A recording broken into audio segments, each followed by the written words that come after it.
Yo, what's up, everybody? Welcome back. It's Correlation Nation, and today we're going to be going over UFC Fight Night. We got Money Moicano going against Chris Duncan, and it's a pretty decent card, I guess, all in all. I don't know. I'm not really a casual. I kind of just appreciate all fights, just to be honest with you.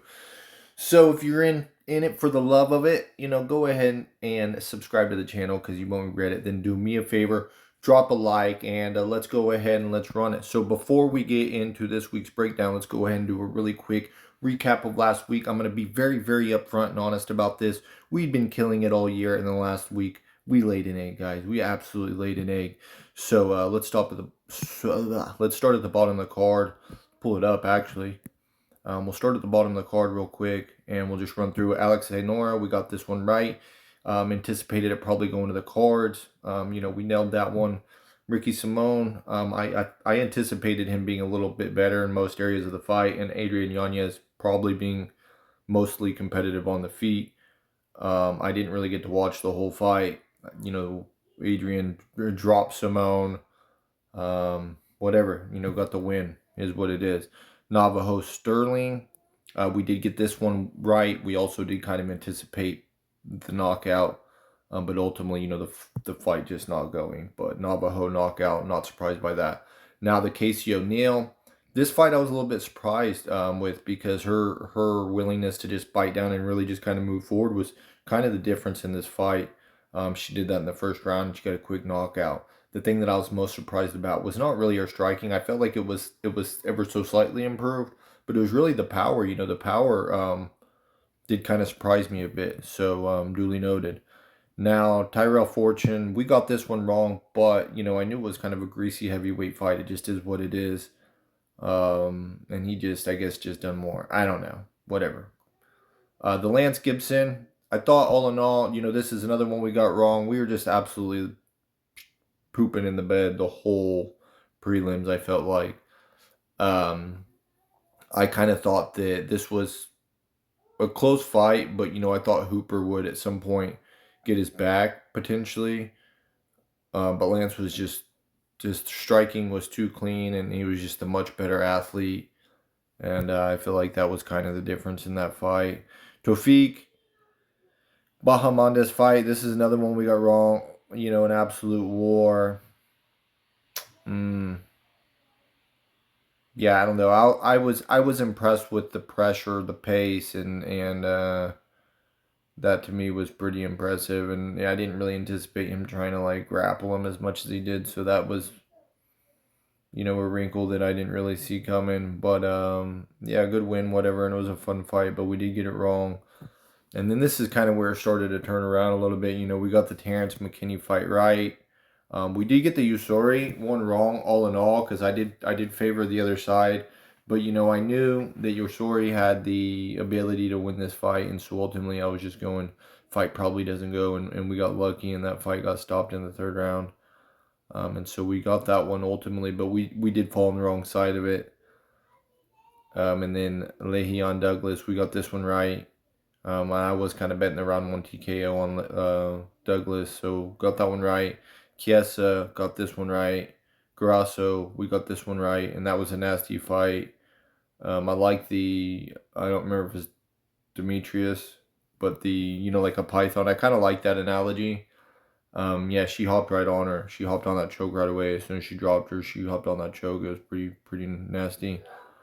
And then we got the main event wrong. I mean, wow, we can't get these main events right for whatever. But all in all, I don't feel bad. I don't think it was the wrong side necessarily. I mean, I guess it was. But, Adesanya looked like the better fighter in my opinion. And it's funny and it's very ironic that the thing that made him such a boring fighter for so long is really the thing that has been his demise.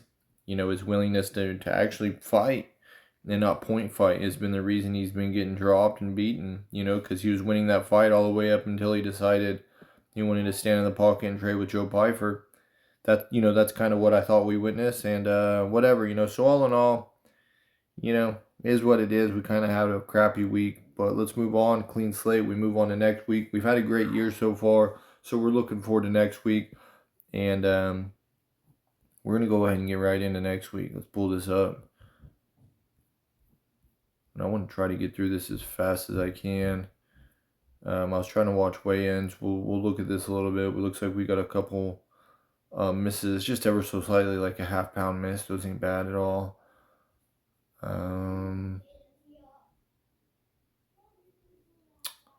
Let's start. So the Dakota Hope and Kai Kamaka, these are two that I'm not sure. Maybe I'm wrong, but I feel like they were added late in the week because I had all my fights.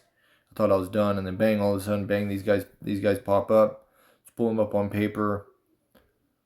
5'6" to 5'7".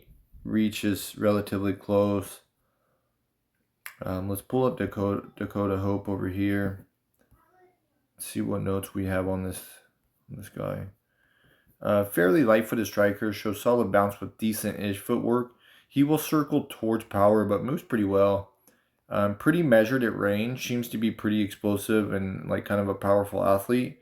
Decent kicking game from range, fairly actively leg. He'll throw the low kicks and then powerful backside, side, and high kicks. Boxing looks very undeveloped, uneducated guard, and he will just kind of blitz forward with wide, powerful punches. He's aggressive, a bit wild in the clinch, and will go in spurts or flurries, wide hooks, uppercuts, knees, elbows. And he's a guy that, he'll look to just kind of overwhelm his opponents. And then let's pull up Kai. K-A-I.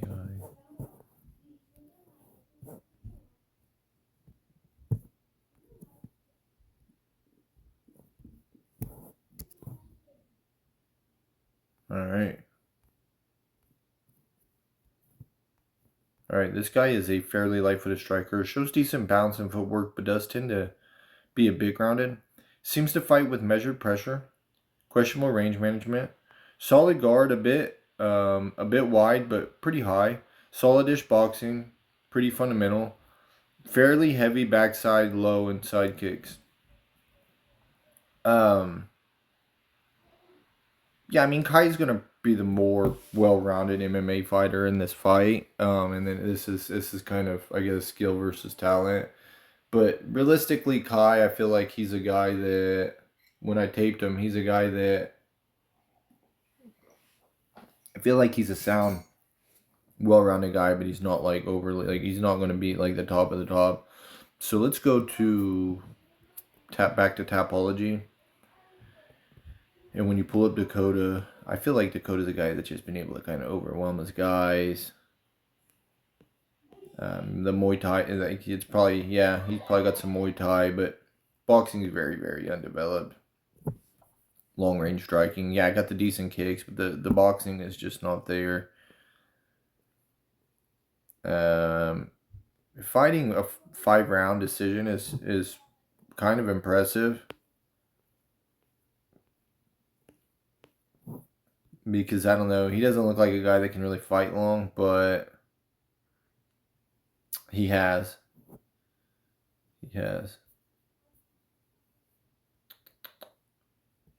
He's maybe a little bit grittier than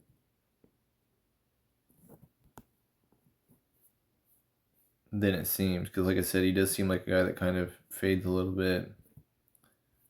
And let's pull up Kamaka. He's been knocked out twice. Lost 5 decisions. Lost a decision.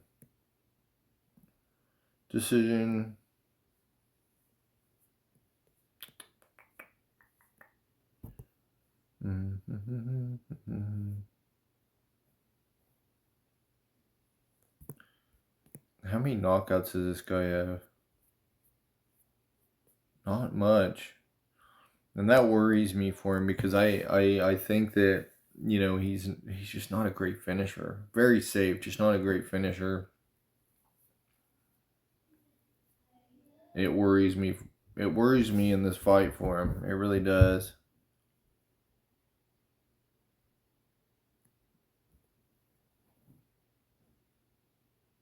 I don't know. I'm gonna lean Dakota Hope in this fight, and I think that, and he is the underdog. What I think though is that You know, Kai's like one of those guys that you hear him say, "Oh, when he watches back, he's gonna regret that." Like that's gonna be him in this fight. Like he's probably got the, like I said, the skill, the overall skill to win the fight. But I think that at the end, Dakota is going to be the more aggressive fighter, the one to do, willing to do a little bit more, and probably will end up doing a little bit more, having a little bit bigger moments, even potentially. And for those reasons, I'm going to take him. But boy, it's a greaser, man. It's a real greaser. Hope probably has the power to knock him out, but I wouldn't bank on it. I feel like he's more like overwhelming type of knockout guy than an actual. I mean, I think he has the power, like one punch power type of. Like I think he's that type of athlete, but I also don't. I just don't think that's it. I don't think that's it.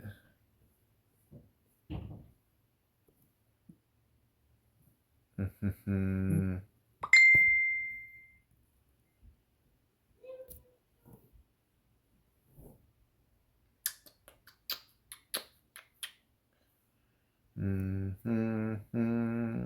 I'm not sure. We're gonna, like I said, we're gonna go with Dakota Hope, slight underdog here. I'll see what other people say. I'll be interested to watch the weigh-ins. I was really wanting to watch him. I thought they were gonna be yesterday and then they're today. I don't know. I missed it. Something. Um, but that's one that I'll be interested in to see just a little bit. But I don't anticipate it's gonna be a big difference or whatever. But if Kamaka comes in and he's quite a bit bigger, I don't know. I mean, there's a world, he could, put Hope on his back even. Um, the over is probably the most likely, you know what I mean, thing, honestly, but it's a risky one. Let's move on. We'll go Hope, probably over, probably wins by decision, but there's a world he could overwhelm Kamaka, or Kamaka could even take him down, put him in a position he's never been in. That's kind of why I like the over a little bit more.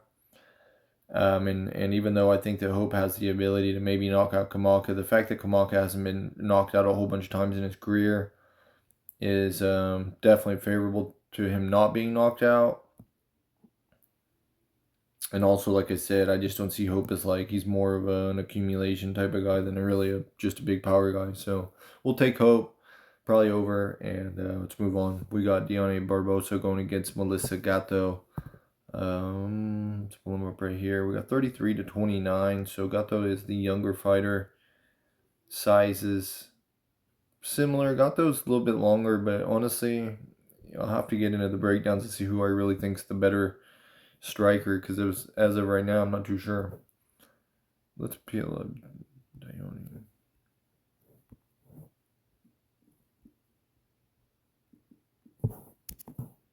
Dione. All right. Dione is a fairly light-footed striker. Maybe one round of range management, so her movement fades or diminishes as she fades. Doesn't offer much at range. Decent right cross, decent knees in the clinch, heavy on her front foot, and she has an uneducated guard. Has some takedown ability with some control, a bit of ground and pound, and decent grappler with some submission upside. And then, yeah, definitely questions around her cardio. I think she looked pretty decent in her last fight, so I'll give her that. But pull up Gatto.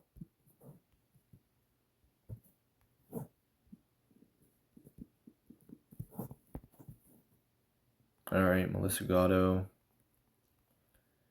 Melissa Gatto is a fairly light-footed striker. Shows decent bounce with a bit of footwork.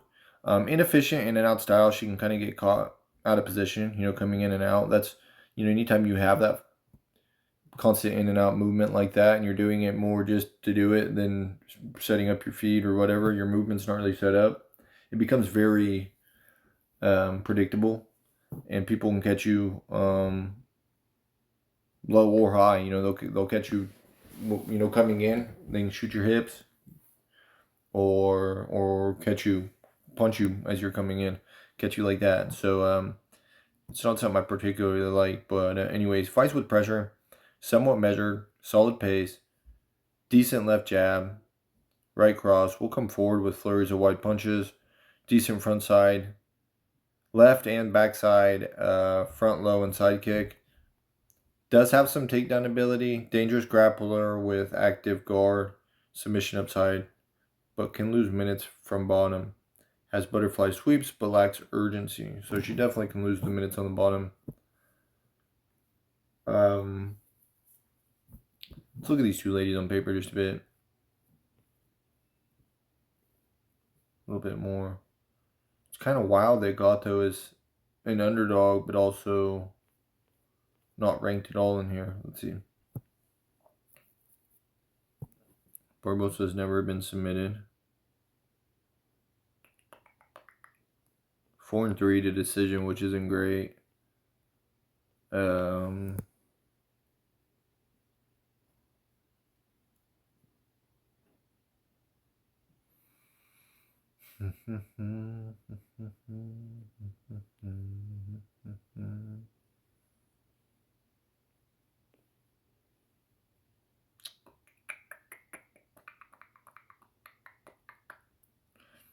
mean, I'm not overly sure she lost the Carini Silva fight the last time. It was a pretty close fight, a unanimous decision or not.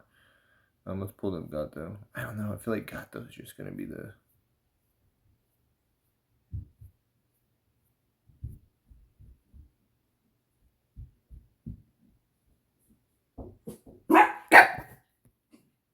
Hold on.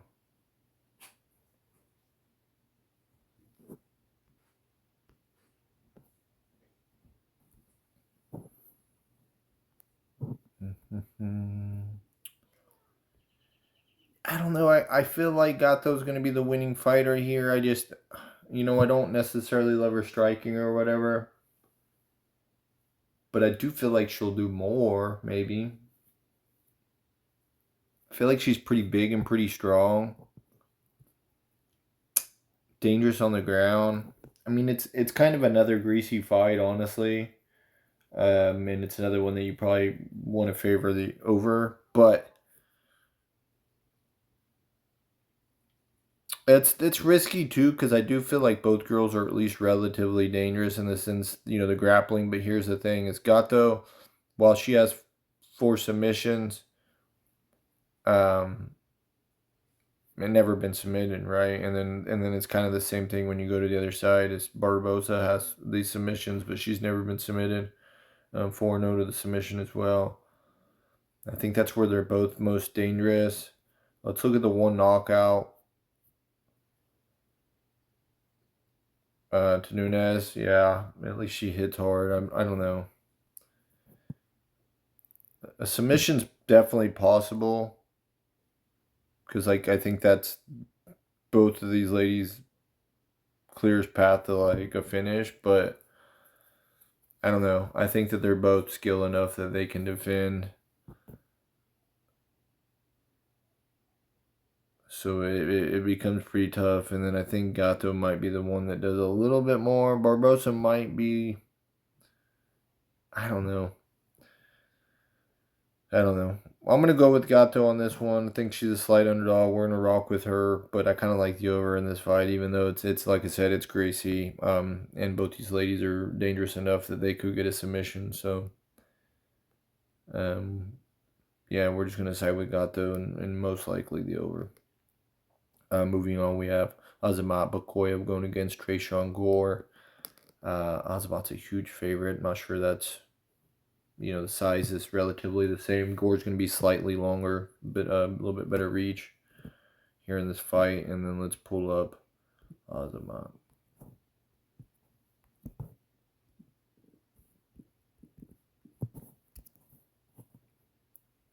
All right, Azamat Bakoyev. This fella is a fairly light-footed striker. He shows decent bounce and footwork using measured pressure. Tends to follow a bit versus cutting off. Speed is pretty average. He has a decent left jab, well-timed counter, right cross or overhand. Solid backside low kick and solid takedown ability. He does lack control, but he will chain. Powerful ground and pound, and he scrambles pretty well. And then his opponent, Gore. Let's pull up Gore.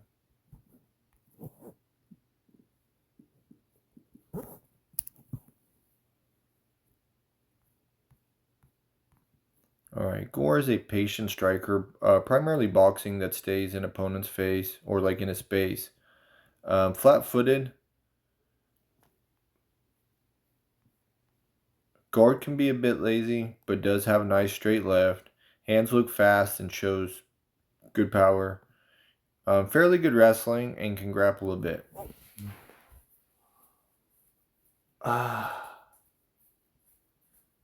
It's a tough fight. I don't know that I agree with the line. I think that line's way too that line is way too wide.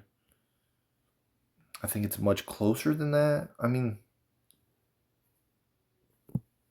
so the value has to be on the Gore side, right? Let's pull up. I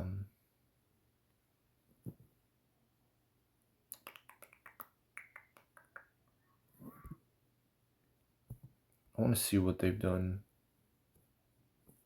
recently. All right. Gore's been knocked out twice, never been submitted.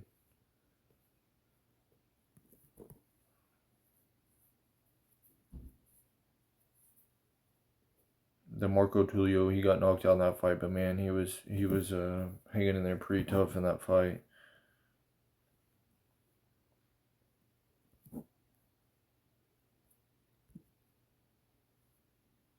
Let's pull up Okoye real quick. See, he's been knocked out, submitted, and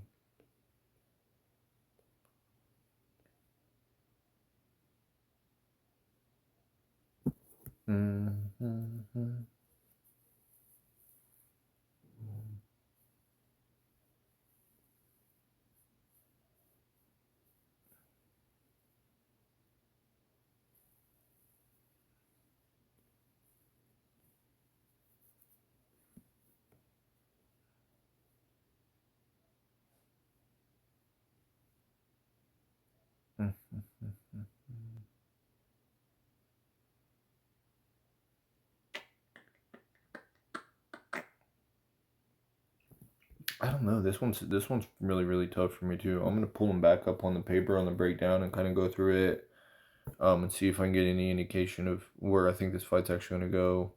Patient, so he's flat-footed.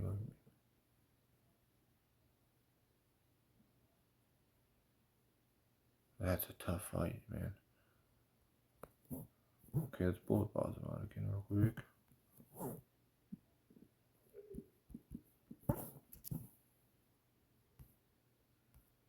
Yakhyaev, fairly light for the striker, shows decent bounce footwork using measured pressure.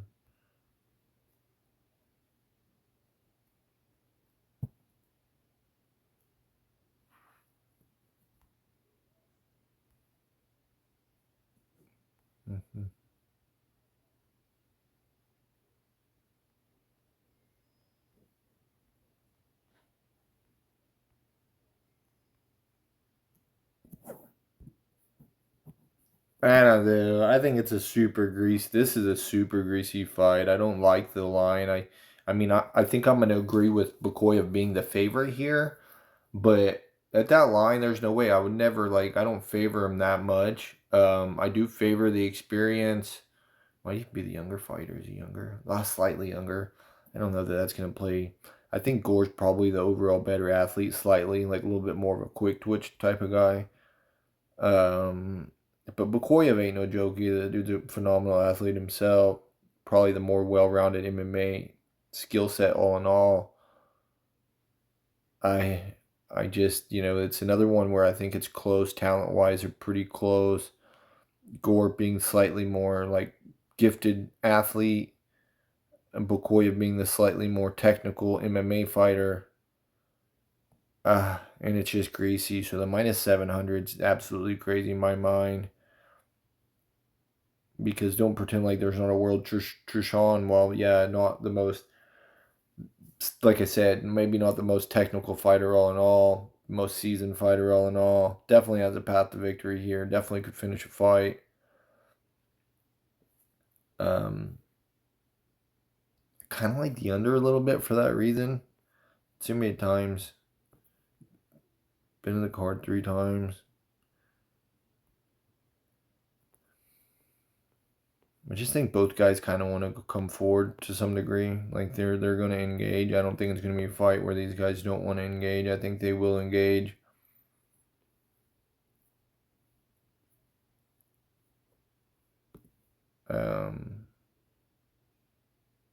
So I'm going to take Bukoyev, but I'm not going to be surprised if Tresean Gore finds a way to get a finish either, because I think that's in the realm of possibilities here. Okay, been in the cards 6 times all in all. I think the under is probably the most likely in this fight, but we'll go with Bukoyev and we're going to move on. It's a tough fight. This is another one I'd like to see him at weigh-ins. See if there's because with that line, I mean, it's just way too juiced in my opinion. There's no way that's accurate or should be. Anyways, Haley Cohen going against Elise Pereira. Pretty close line. Size-wise, very similar. 2-inch reach to Elise. Pull up Cohen.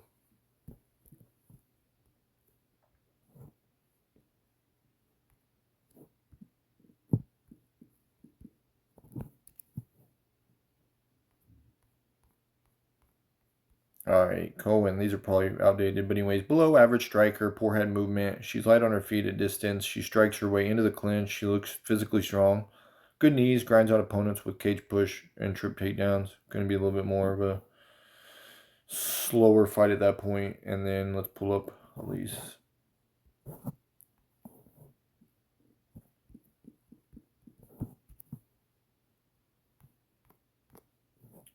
Slice, huh?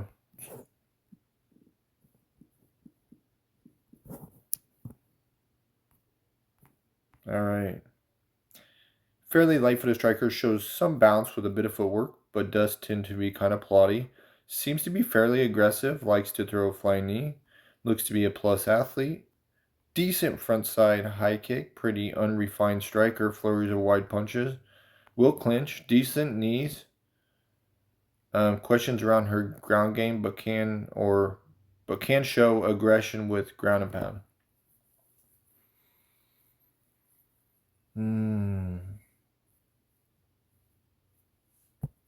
I mean, the line's probably about right. It should just be a pick 'em fight. They're about the same size. Fight similarly. Striking skill sets, both sides, very unrefined.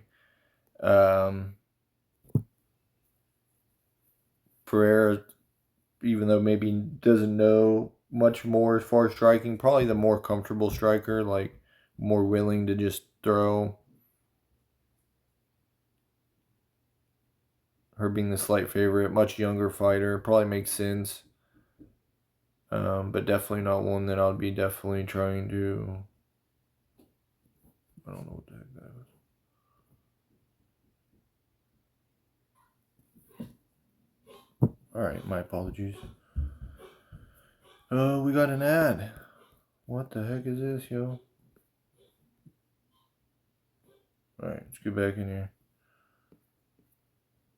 So fresh and so clean. Alright. Yeah, but anyways, yeah, I do feel that it is a close fight. It is kind of a pick 'em fight, so the line seems about right. And Elise's willingness to just kind of, like I said, maybe do a little bit more, go forward, a little more comfortable throwing punches, might be the difference in this fight. But I could see Cohen getting the takedowns too. You know, I could see that as well. And so this is a fight.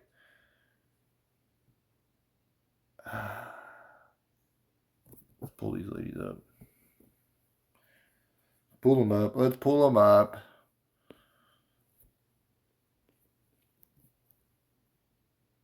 Been submitted. Never knocked out.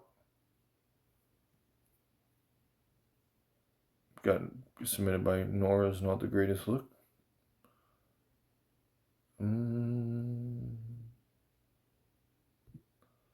Still grappling defense is definitely in question here. I don't think that's going to be an issue.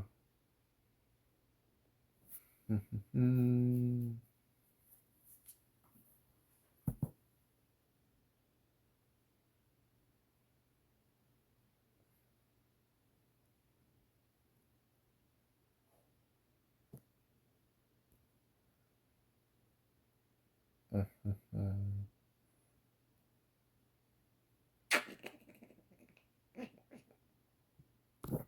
don't know. It's a tough fight. Kind of like the over. I think the more I think about it, the over probably makes the most sense. And then honestly, even though I said maybe the younger fighter, it might make sense, but Cohen, I think that also there's a reality that her throwing these jumping knees and stuff, maybe a bit careless. Maybe Cohen can just catch it and end up on top in the grappling, and like she just wins because it's kind of like a slow, like wrestling type of lay and pray type of fight. I don't know. It's kind of ugly fight. Don't particularly like it. I mean, I certainly don't think that she's gonna be. Oh, Haley Cohen's gonna be falling over like a lot of Elise's. Beginning. Like the competition that she faced early in her career. I just don't anticipate that being the case. So, yeah, probably the over, and then I said Elise, the much younger fighter, but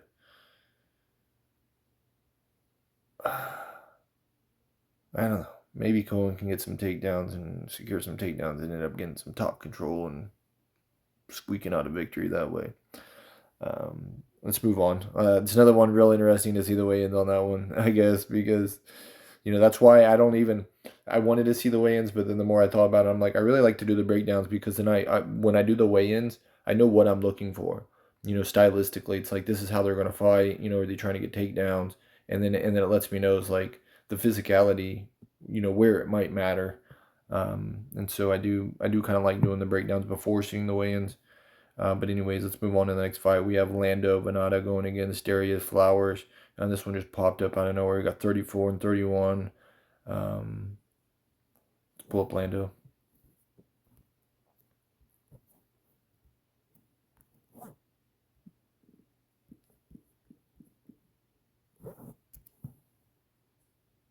All right, Lando Venata. Light-footed striker, shows good bounce with solid footwork, fights with measured pressure, and decent range management. Pretty explosive striker. He has, pretty decent speed and power. Diverse kicking attack. A little bit unorthodox, but, lead leg, push kick to the leg, cartwheel kicks, chop. And that's kind of like where he'll go down low and like, I don't even know what kind of kick that's actually called, but yeah, again, unorthodox. Throws heavy backside, low side, and side kicks. He's a fluid counter striker. Tends to enter the pocket with hands out of position.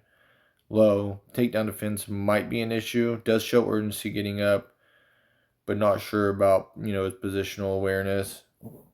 And then let's pull up Flowers on the other side. Flower power, brother. All right.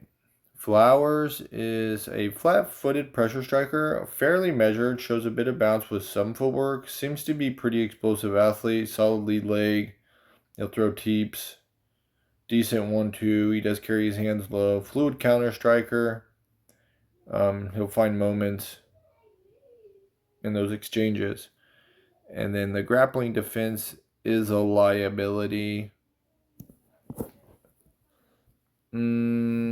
Let's pull them up on papers. It does seem that it's probably going to be more of just a striking battle, if I had to guess. Both of them are more strikers.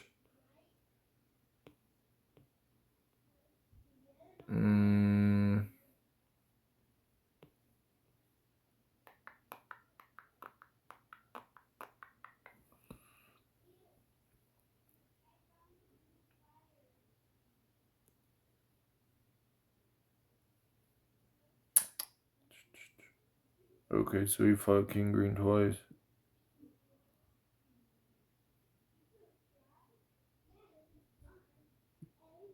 Alright. Mason City, Iowa, bud. Born Chicago. Let's see.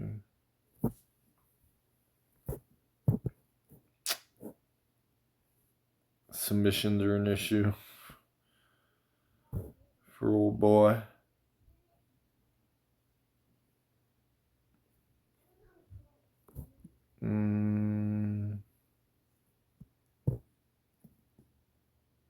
I mean, it's a fun fight. It's like more like a brawl, right? I mean, maybe not necessarily a brawl. Lando's a pretty dynamic striker.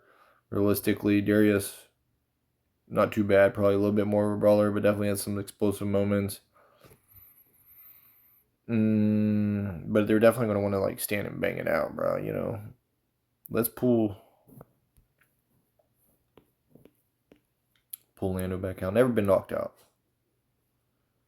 And fought some really good guys. So we got to go with Lando. I think he's the rightful favorite. I don't think that Flowers is going to be the one to knock him out. I'm not going to say it's impossible. Definitely possible. I just don't think that's the situation here. I think Lando is a minus 220 favorite and probably pretty fair. I favor him quite a bit here. Definitely fought the better level of competition. All in all, the better striker, more technical guy.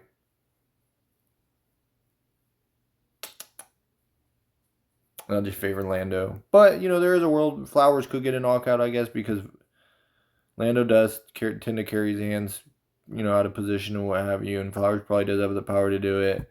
Let's go to Lando real quick and just see, like I said, never been knocked out, right? It's very, very important to look at that. Never been knocked out. Fought guys like Zellhuber. Jourdain did get choked out there, but King Green didn't get knocked out. DeCasey didn't get knocked out.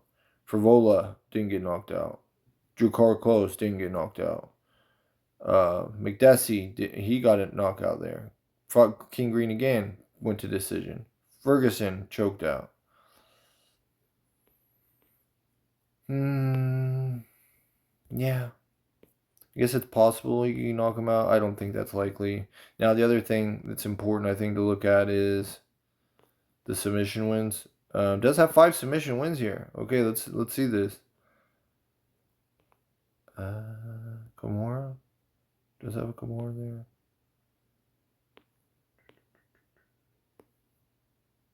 Yeah, not super likely. I don't think. And then the other thing is he has been knocked out once, been submitted. He has 1 submission win as well. Again, these guys aren't going to be probably trying to fight on the ground. Probably going to be a stand-up fight. Flowers is going to end up needing to probably get a knockout to win this fight. It's probably his only real path to victory here, if I had to guess. And hold on. As you recommended, you guys can come in. Just be quiet, okay? All right. Let's move on. We're going to take Lando. Method of victory. A little up in there. Let's kind of look at this just one more time.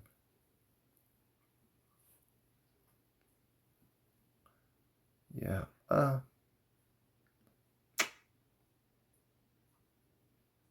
don't know. It's tough.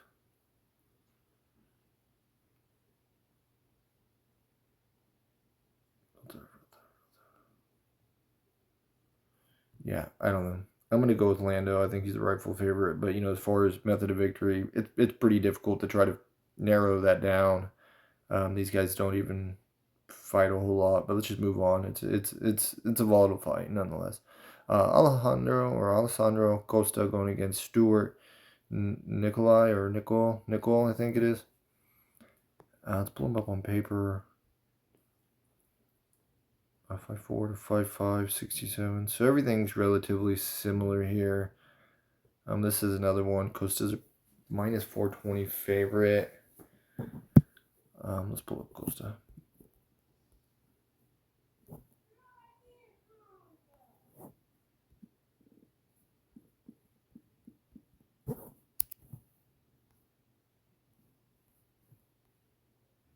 All right, here we are. All right. Light-footed striker, shows decent bounce, uses measured pressure, range management, and he has solid footwork. He's a technical striker. He's pretty explosive. High guard, nasty backside. Kicks, he'll throw him deep and low. Takedown ability looks legit and is a real aggressive offensive grappler. But he fades after the first. So he's you know, going to come forward and, well, yeah. He's going to be light on his feet.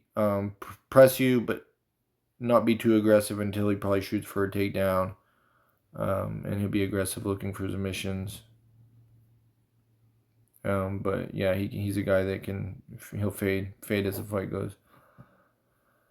But all in all, is good until he fades. I think, he's a guy that, once he starts to fade, he kind of falls apart. And let's look at his opponent. Nickel.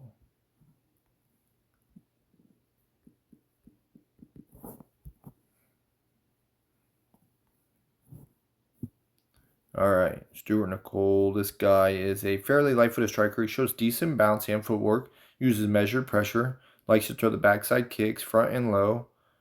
Boxing looks green. Guard looks a bit uneducated, will look to change levels.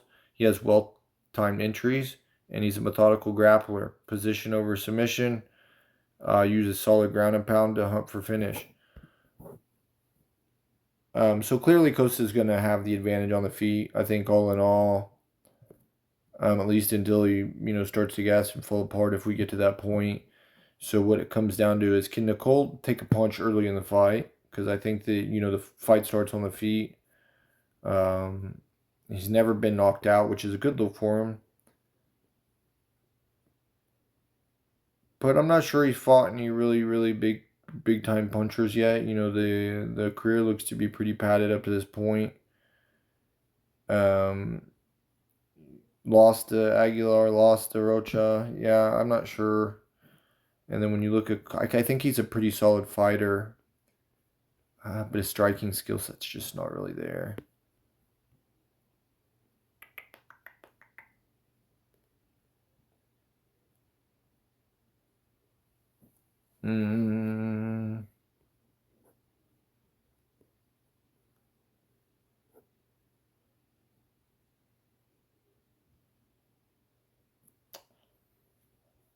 How many times? He's been to the cards 5 times, I guess.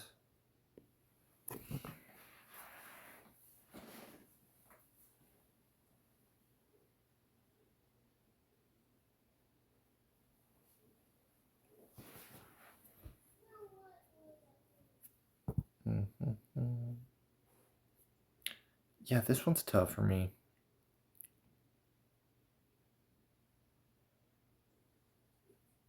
I think comes back and get a late round knockout.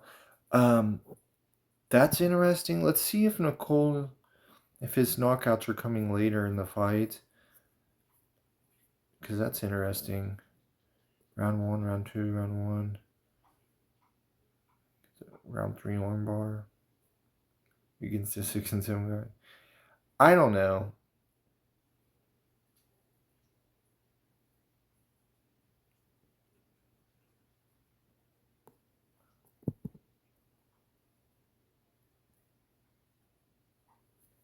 I don't know. It's really, really tough.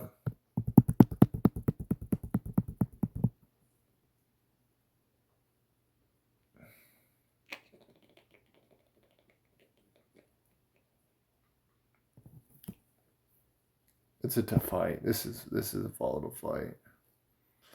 Costa being a minus 420. I agree with him probably being the favorite. You okay, Dashi? Come on, Bubba. Poor guy. My poor boy. My poor boy. Come down, Bubba.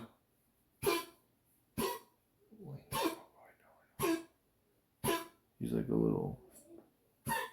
Cough it up, buddy. Cough it up.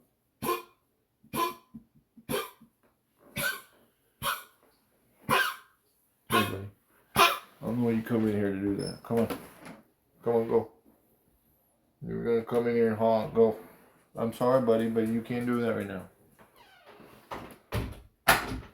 Alright, sorry. Yeah, volatile fight. I'm really, really trying to boil this down. The minus 420 seems a little wide. Probably a little bit closer than that, especially since Costa can be a bit of a gasser. I think he's the more technical striker. Probably the better grappler all in all. But, when you're an aggressive grappler the way he is, that it can open you up to a lot of, like I said, just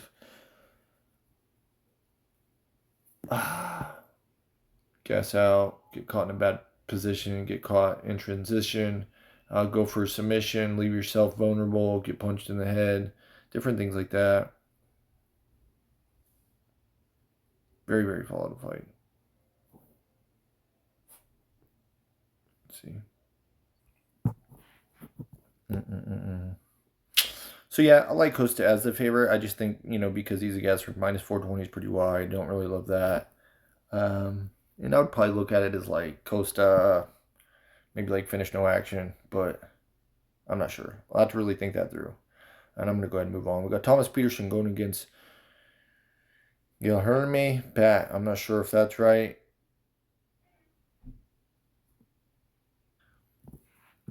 Yeah, let's pull these two guys up here on paper real quick.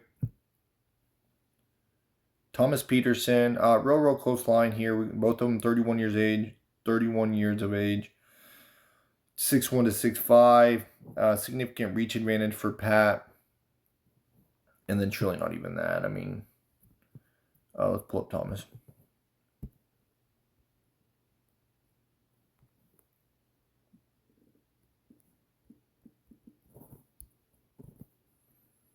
Thomas Petersen is a plodding striker, not very technical, and he's quite hittable. He has good power, decent wrestling, top control, and ground and pound. And we've seen the guy get buzzed a few times. Right, give me 1 minute. I'm gonna grab a charger. All right. Now on the other side of this, we have Pat. Let's pull Pat up. Get this out of our way. Pat.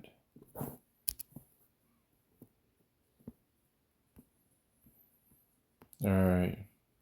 Light-footed striker, shows good balance with solidish footwork. Seems pretty measured with some range management. Can be pressured straight back.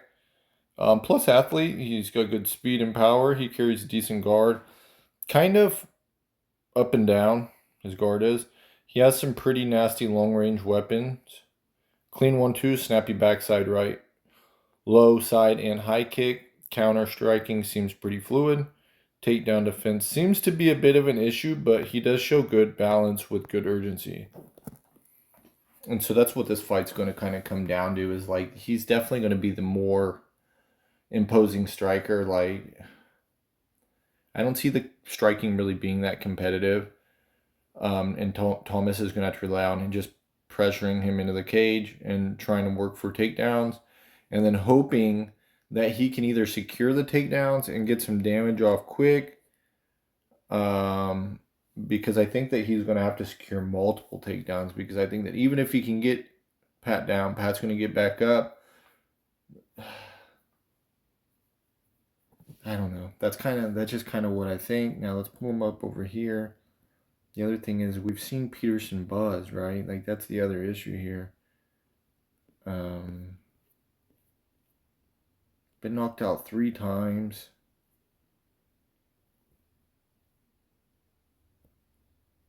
Did stand for 2 full rounds with Vitor though, which is definitely a better look for him. Yeah, I mean, I just think Pat wins this fight, dude. I think Pat wins this fight. There's no way. I mean, how is he even the underdog here? Right?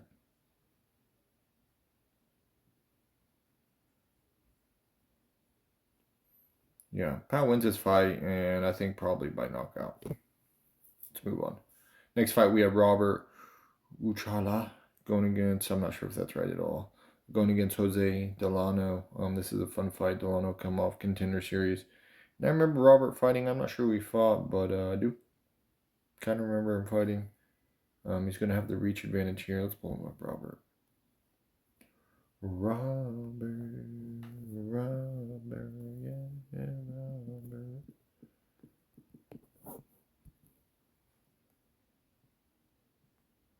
All right.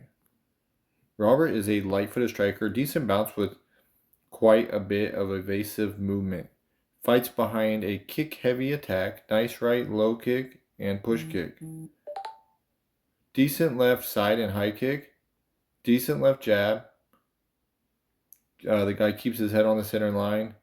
Doesn't seem to strike well off the back foot. And now let's pull up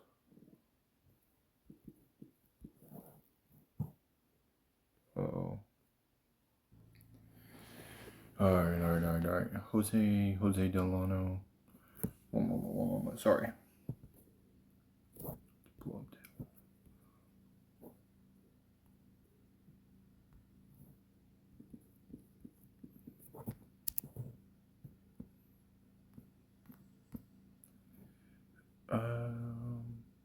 ooh.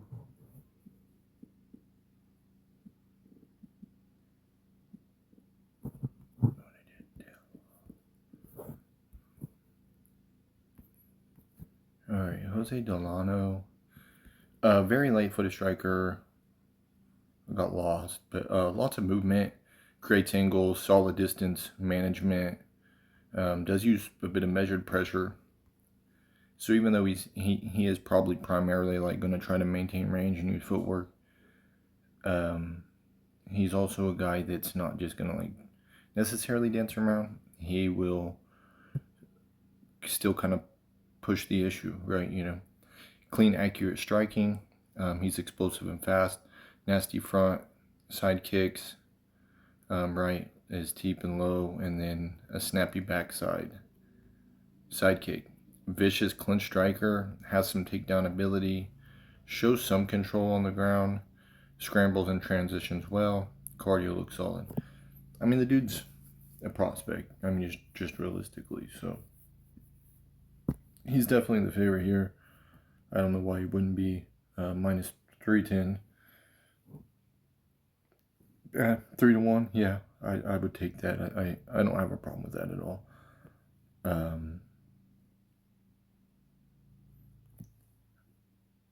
I just don't know. I have to.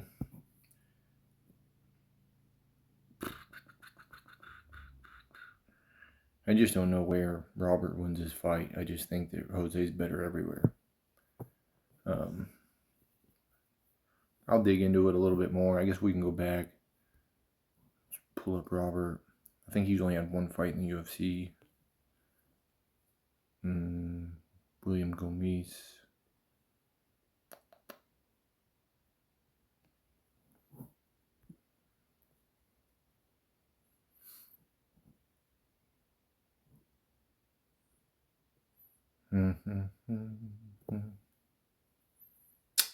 Robert. Pull up Robert.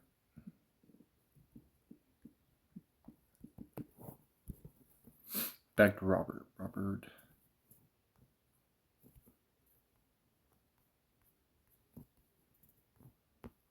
Alright. Light for the striker, decent bounce with quite a bit of evasive movement, fights behind the kick, heavy attack. Yeah.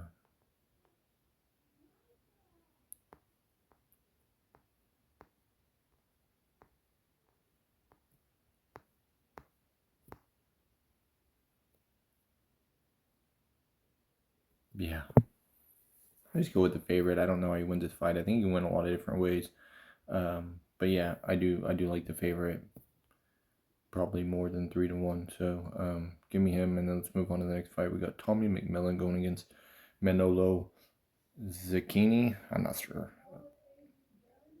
Minus 1,300. Pretty wild. Let's check it out. Let's go to Tommy. Pull up Tommy.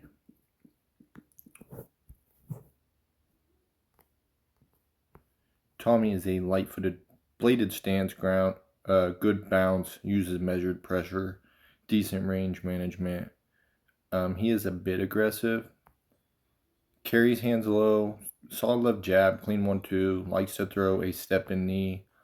He's an aggressive clinch striker, seems to have a legit ground game, some takedown ability. The guy won't quit on himself, right? Scrambles, floats, advance, ground and pound to submission. Quite a bit to like about him. And let's pull up his opponent, Manolo.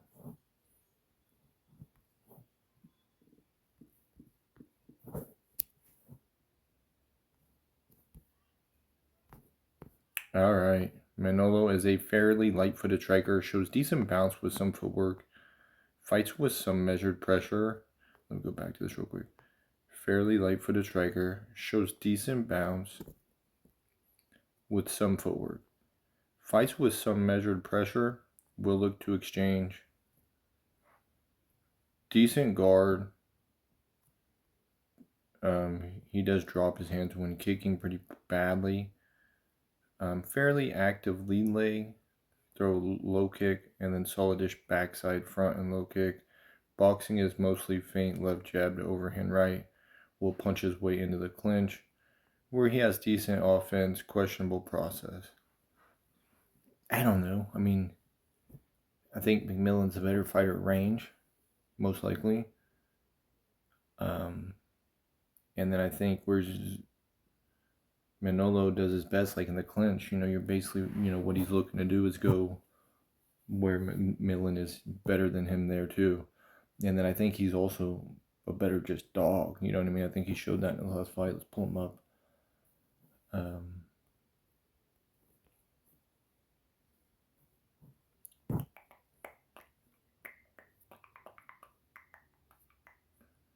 A 3-0 to the TKO, 5-0 to the sub.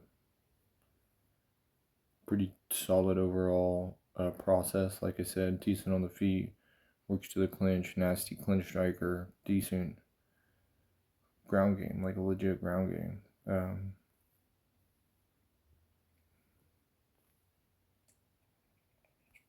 Level of competition is obviously in question, but in his last fight, he went to majority. That was a great fight. That dude was a killer too. That was a killer. What a fight that was. Absolute war.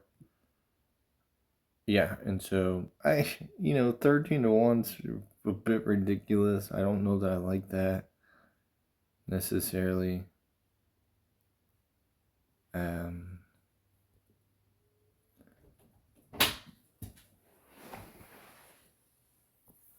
Hold on. They're trying to come in and say hi. Come on, guys. What's up, babies? Alright, let's see. He has 2. I don't know. It's tough. I'll go with the favorite, definitely. But how it gets done could be a lot of different ways, you know what I mean? Let's just move on. Maybe I'll think about it and see if I can find an angle, like if there's value on this fight, but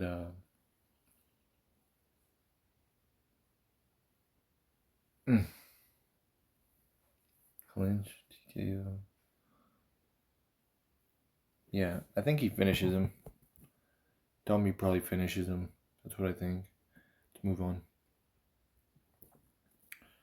Then we have Rafael, Estevam going against Ethyn, Ewing. I don't know. I feel like Ethyn's getting he's even the favorite here.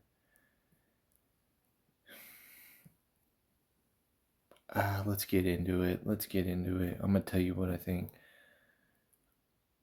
Let's pull up Rafael.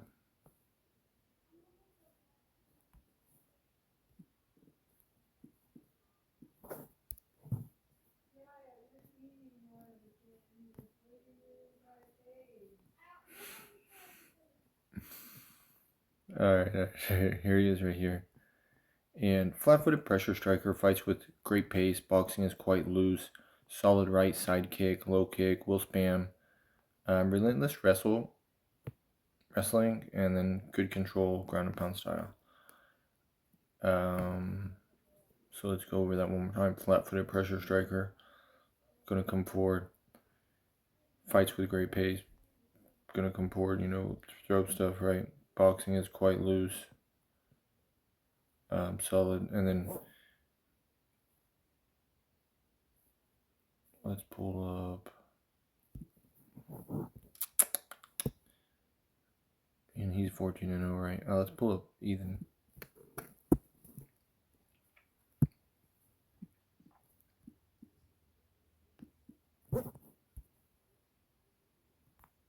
All right.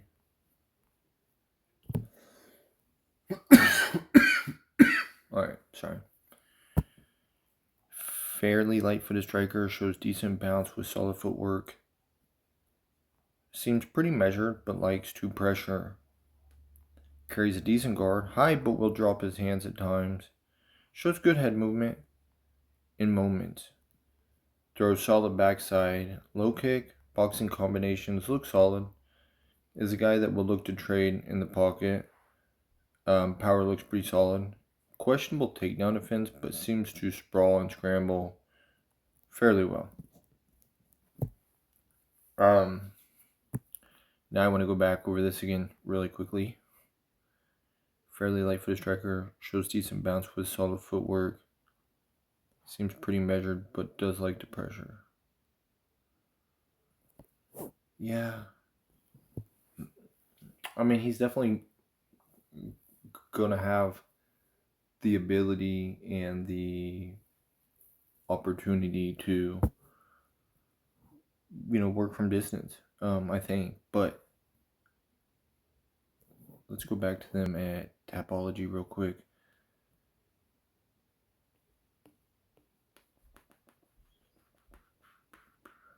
Styles make matchups, just thing.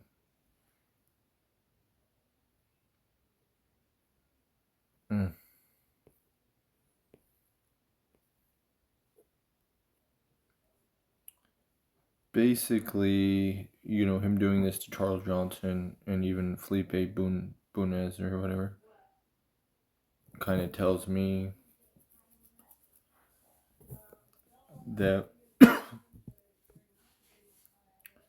he should be able to win a decision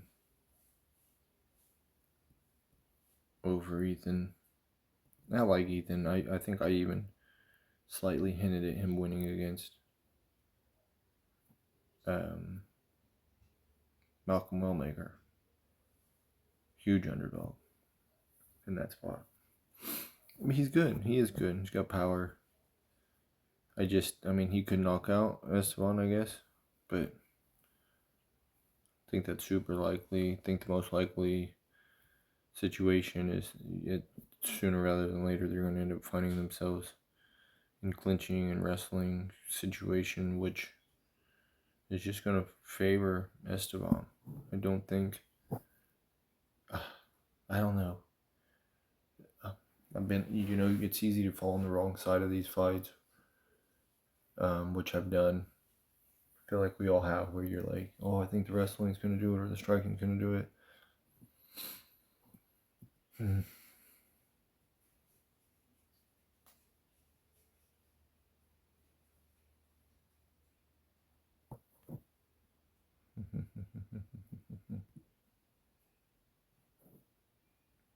How were his losses? 1 submission, 1 decision.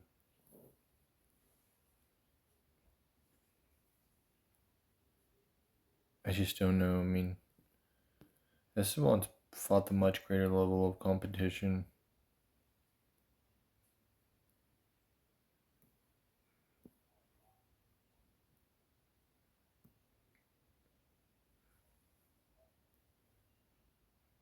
Considerably better level of competition throughout his whole career. And I don't think he's a flashy, exciting fighter necessarily, but I think he's got a winning style, and I think he's kind of proven it's just hard to beat. I like Ethyn too. I think he's a good fighter. I just think that the pressure, the constant pressure for movement eventually is going to wear on anybody. And I don't know that Ethyn can defend and prevent and all that for the entirety of the fight. If he can defend it long enough, he can win a decision. So I do kind of like the over, mostly.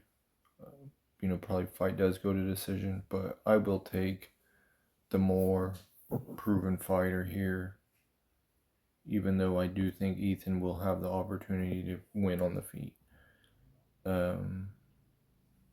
I just think that more than likely, like I said, sooner than later, you're going to have Estevam close the distance, and it's, he's going to be, then he's going to be winning the fight. You know what I mean?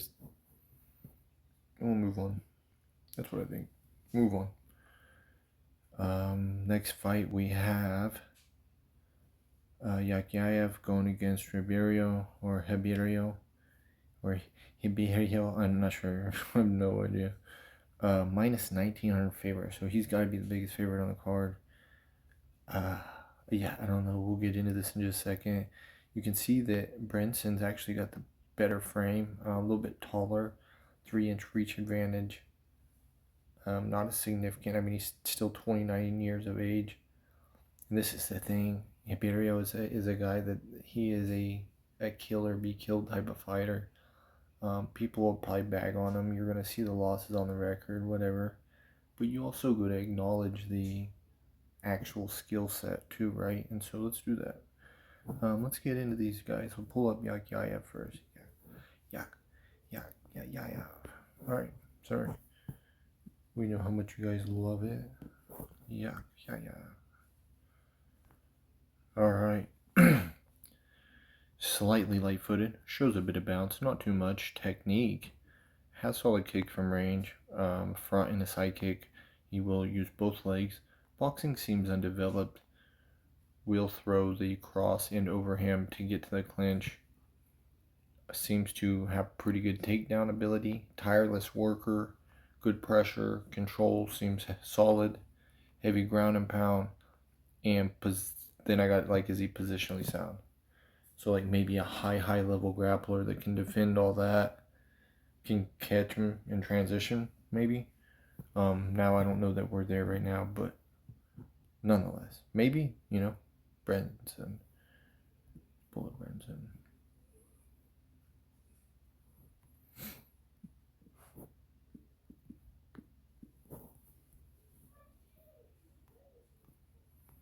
Alright, light-footed striker, fast hands, good power, throws wild, reckless, submission over position, questionable chin. And so for this reason, this fight, Ribeiro could win. I mean, I think at any time you gotta look at this guy and, like I said, acknowledge it. Like, he actually could win this fight. Great frame, 9 knockouts in his career, 5 TKO losses, but also has 7 submissions, only 2 submission losses, 1 and 2 to the decision. Just doesn't go to the cards much, right? Been to the cards 3 times in his career, and that's been a while. 2004 was the last time. And then it's been a while since then, right? Yeah, I don't know. Let's pull up. Yakhyaev. 25 years of age. Solid prospect, all in all, I do think. But I also do believe he might be a little green still.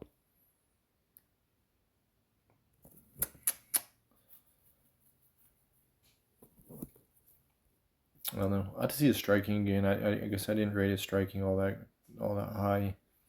I do think he has a solid ground game. But I think that, like I said, high level guys that can defend on the ground, defend the ground and pound or whatever, higher level, like BJJ practitioners might be able to catch him in a transition. I think possibly.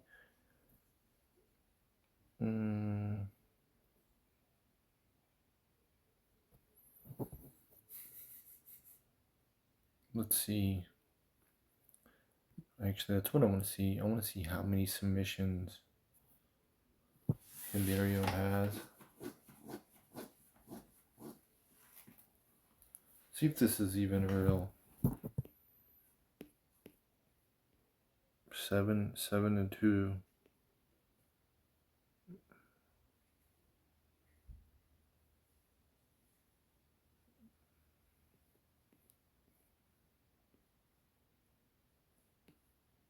Yeah. I mean, it's going to just be chaotic. The fight ends early, I think, just because of Ribeiro. Honestly, because of both guys, but mostly because of Ribeiro, because I do think that it's a lot of times when fights finish, it comes down to somebody willing to just kind of like throw, off the game plan out the window and just go for broke. And he's definitely that type of fighter. So I definitely think the fight ends early, most likely outcome. I think it's possible. I guess he could win, but I am going to go with the probably big favorite here.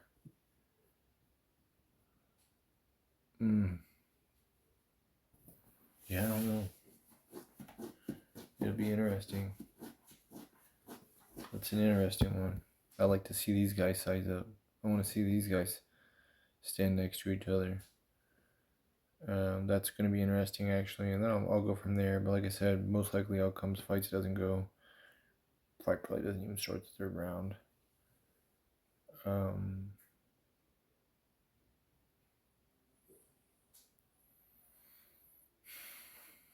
don't know. I don't have a huge lean on favor right now. I'm gonna pull up Yakhyaev again real quick because let's see, submission over position. There's wild, fast hands. Yeah, kill or be killed, brother. But let's pull up Yakhyaev.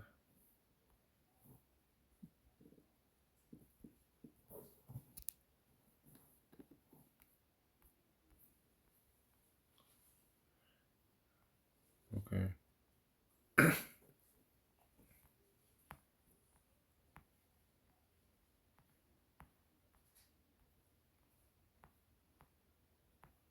Yeah, it's a volatile fight. I'm not going to be surprised one bit if Ribeiro wins this fight. You know, I think that's where the value's at. I think Yakhyaev is maybe probably not a rightful 19. You know what I mean? You know, if these guys fought, you know, let's just say 10 times, I could see Ribeiro winning 3, 4, and even maybe more than that times just because of his ability to just be dangerous on the feet and in grappling. Now, is he a liability as well? Yeah. Especially the submission over like a ground and pound guy or whatever. Yeah. Or he just ground and pounds you and then pulls out you know what I mean? So that's why I think the fight doesn't go is like the most likely outcome, and who wins is should be a barn burner. Should be a barn burner, one way or another. It could be just a slaughtering or a barn burner. You know what I mean? Either way, someone's getting burnt. You know what I mean? Let's just move on. Just take the under. Violence. Virna, Jandiroba going against Tabatha, Ricci. Baby Shark, Ricci. Pull him up. Ricci's a slightly smaller fighter. Frame all. Not really abnormal for her. Let's pull up Virna.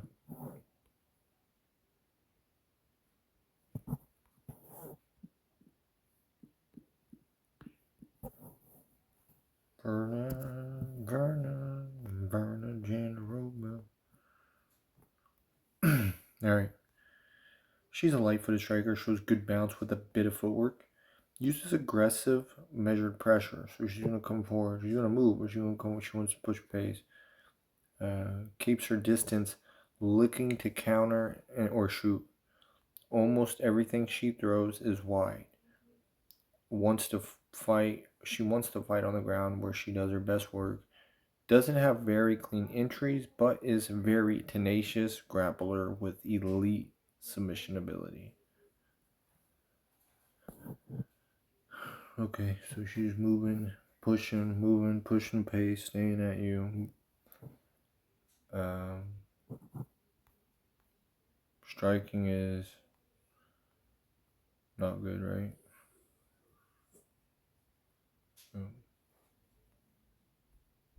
Trying to get you to throw and then counter or shoot.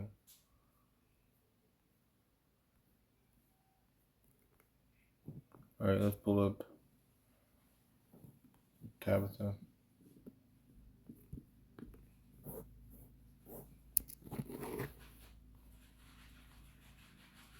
Ricci. Fairly light for the striker, shows good bounce with decent-ish footwork. Somewhat measured, likes to fight with pace and pressure. Doesn't have very good head movement, but carries a decent guard. She has basic kickboxing style, 1-2, occasional backside kick. Will punch her way into the clinch where she'll use cage push. where she's pretty physically strong, some clinch offense, good judo, seems to be pretty sound grappler. It's a close fight. It is on the cards. Let's pull up Ricci first because I want to see. We know she wins a lot of decisions, but I want to see what kind of fought Hebas, Tisha Pennington, Godinez. I think Godinez is striking. She's a pretty well-rounded MMA fighter, all in all. Went with Jillian Robertson. That's a good look. Polyana Viana. Yep. That's a good look. And then pre-UFC, I don't know. Custom rules and all this. Hoopla. Never been submitted. I think she's a sound grappler, so I think that she should be okay there, honestly. But before we ultimately say that, let's go to Virna. Virna is now 37. Dang. 14 submissions. Dang.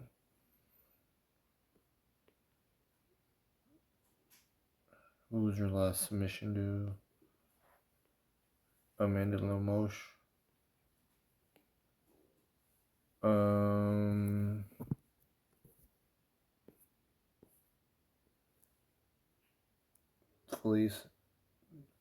Felice Harry in 2020. Mallory Martin in 2019. Yeah, okay. And she did, yeah, armbar Lamoche. Impressive enough, I guess. But Lamoche, I don't think has the, she doesn't have the grappling skills that Ricci does. Goes over. Has to go over.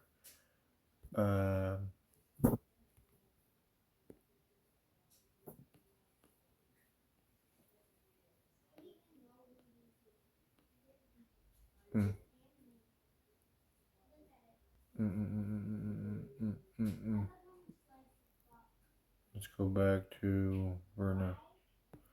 I don't know what I'm doing here. I think that Ricci. Hold on. I was gonna look at something else.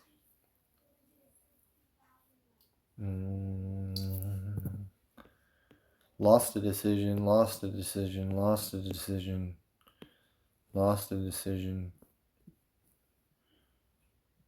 So she's losing decisions. That's what she loses by. Decision. And it just so happens that Ricci's a minute winner and she wins a lot of times by decision. She stays safe, grappling. I'm gonna take her. I'm gonna take Ricci. I think she gets the decision. I think the most likely thing is just the over, probably. And not to say like you want to acknowledge it. There is a little bit of danger in that because you have two pretty skilled grapplers for real. But I think Ricci's she's going to be more of just a sound grappler. Use her knowledge defensively and just stay active. And that is kind of Virna's path to winning, I think, in this fight. Either wrestling with some control and ground and pound. I just don't think she can control Ricci. So for that reason, I think that Ricci ends up eking out a decision win here, okay? And whoever's the favorite or the underdog, you can probably look at like the point spread or something like that. Probably not the worst look, because I don't know.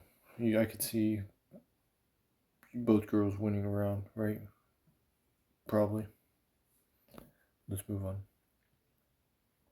Because next up, we got the main event, y'all. Here we are. Renato Moicano going against Duncan. And, it's an opportunity for Duncan, I guess. fighting up. Now, I do think that he's fought guys at this level. I think these guys train together. I think they've even been talking about it. Frame matches up almost identically. Slight age gap. So Chris Duncan's slightly younger, 4 years difference there. And let's just pull up Renato. Or Renato, I'm not sure. What the heck?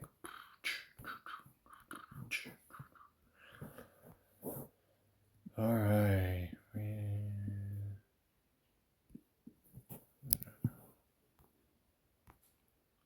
Alright.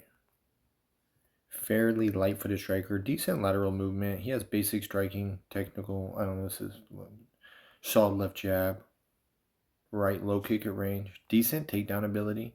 Well-timed entries. Good transitional grappler. World-class BJJ guy. Chin will give out before he does. So he is kind of a dog, but he can be clipped. And then let's go to Chris Duncan.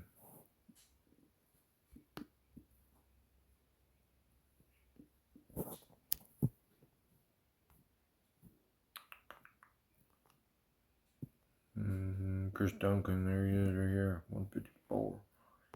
Alright, flat-footed pressure striker. Powerful right low kick and side kick at range. Boxing is decent. Basic solid left jab, overhand, right. Doesn't move his head much, and hand speed is a bit slow. Has solid takedown ability. He does lack control, but he's got a good guillotine, as we know. The dude's a dog. I think if nothing else, that's kind of the thing you know about him at this point. This dude is a dog. He'll fight for your buck. Pull him up. Moicano. 10-2 to the submission. 2-3 to the TKO. Good minute winner. Only lost 2 decisions in his career.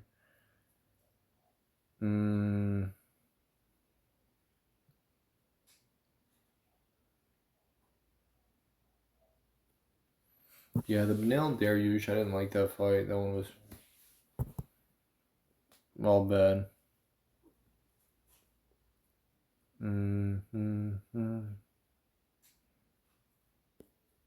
Yeah. I don't know. Let's pull up Chris Duncan. Yeah, I don't like that. I don't like that at all.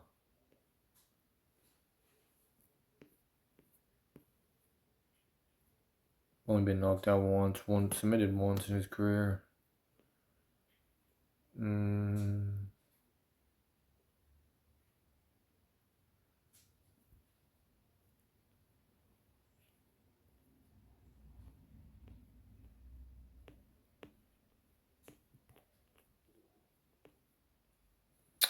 Well, I don't know. I'm gonna have to go with Duncan on this, honestly. I like Money Moicano. I'd hate to see him lose again because pull him back up because I do feel like he's been losing. Unfortunately. But part of it. Yeah, he's got 3 straight losses. Well, I guess one of those is grappling, so. But I do anticipate this will probably be 3 straight losses. And I think what it comes down to for me is he's not really going to be able to outdog Duncan. Because if nothing else, Duncan is going to be a dog. Excuse me. I think Duncan, I'd say the striking's probably relatively close. I'd give the slight power edge to Duncan.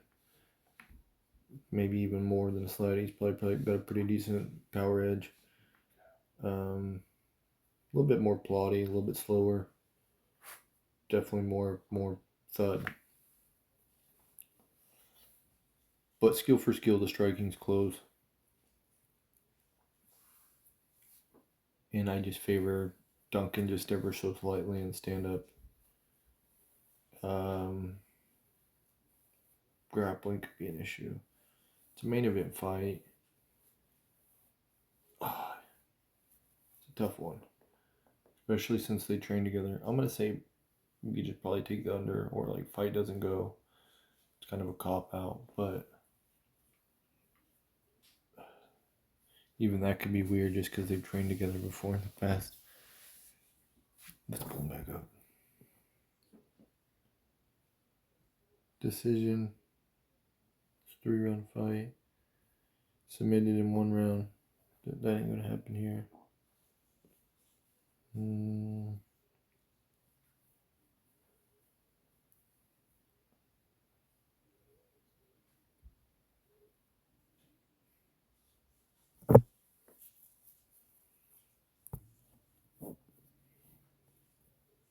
Ortega got him with a guillotine. It's a different type of grappler, but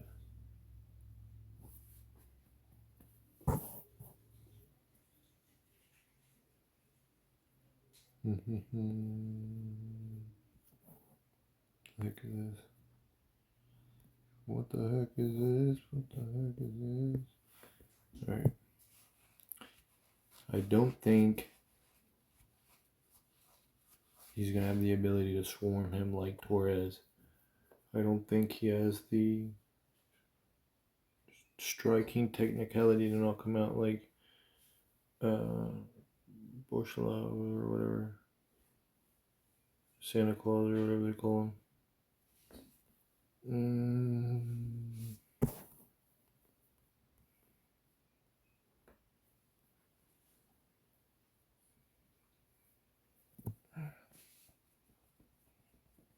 Yeah, I'm gonna go Chris Duncan. Hold on.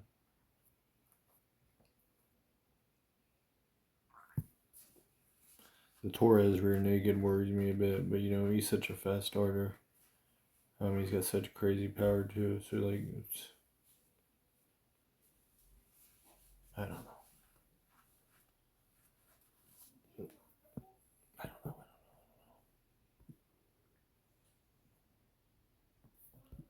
Let's go back to the skills, to the breakdowns.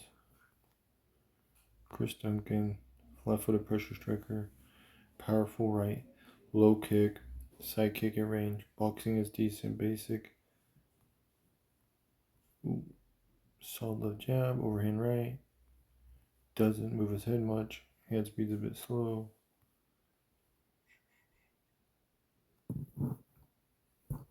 Okay, let's go back to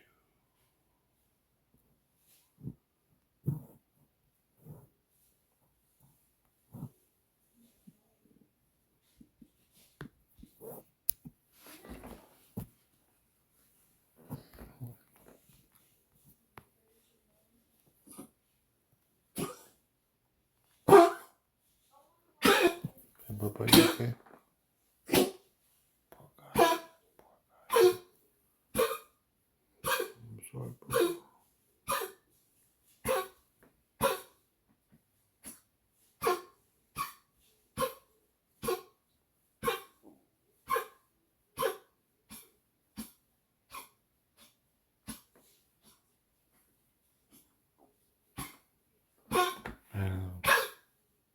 Tough one to call. It's a close match. Close match. I guess Moicano's problem, maybe he does have a slight edge on the feet. Less power, but better movement.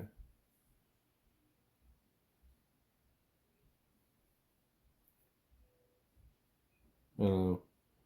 I just know that Duncan's a warrior in a main event 5-round fight. It's be tough to go 5 rounds with that dude. So. Where's Mateo? On the air.